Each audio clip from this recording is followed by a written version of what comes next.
Well, we were thinking, and we both love superhero films and books, and we were kind of wondering why Britain doesn't have its own sort of superheroes. When we have superheroes, I mean, you could maybe sort of count Sherlock Holmes or Doctor Who and things like that, but we thought there wasn't really a specific one, and we thought wouldn't it be great to do a British superhero.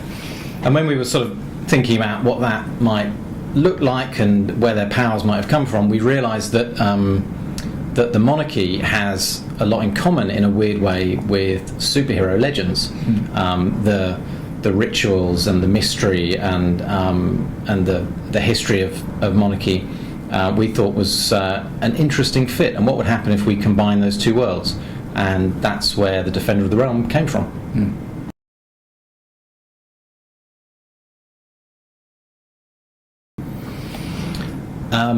Not on purpose.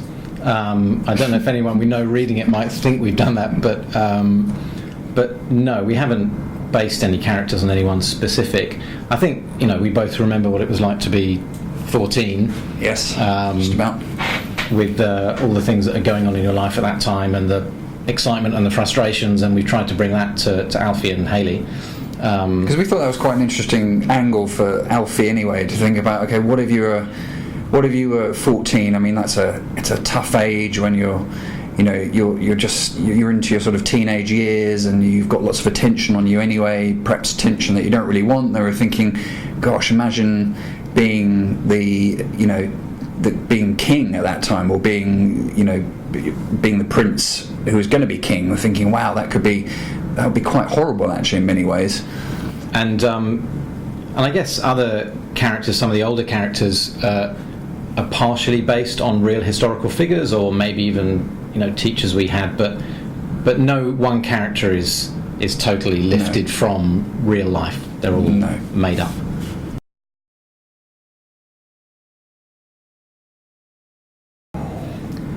I think that's a really difficult question. Would you want to be a member of the royal family? Yes and no.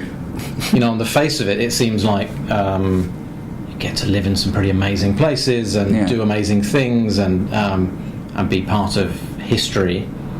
But I think the downsides, and especially writing the book and thinking about Alfie and what he was going through, when we started doing that, we realised that you probably wouldn't swap places with a member of the royal family if you had the choice. Having that spotlight on you 24/7, and being on like really rigid rails, I think is what I always think about. I mean, you kind of are when you're a kid anyway, because you're with your with your family, and then you're at school doing GCSEs, and you might go on to A levels, and you might go on to university, but you're on kind of rigid rails as it is. But imagine being like a member of the royal family, where from the day he's born, Alfie knows what he's going to have to do eventually, and that he can't kind of escape being king. So imagine just having that as your fate the whole time, and knowing that, and it probably wouldn't be great. And certainly Alfie at the beginning of the book doesn't really want to be king and hasn't got any interest in that.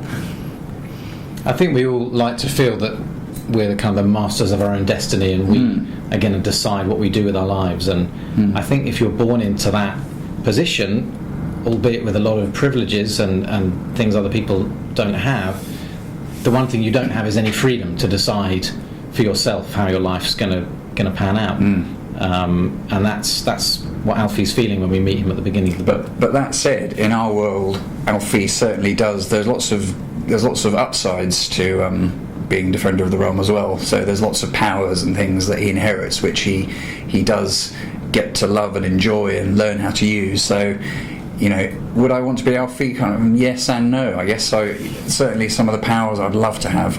I'd love to have Who doesn't want to have some superpowers? Yeah.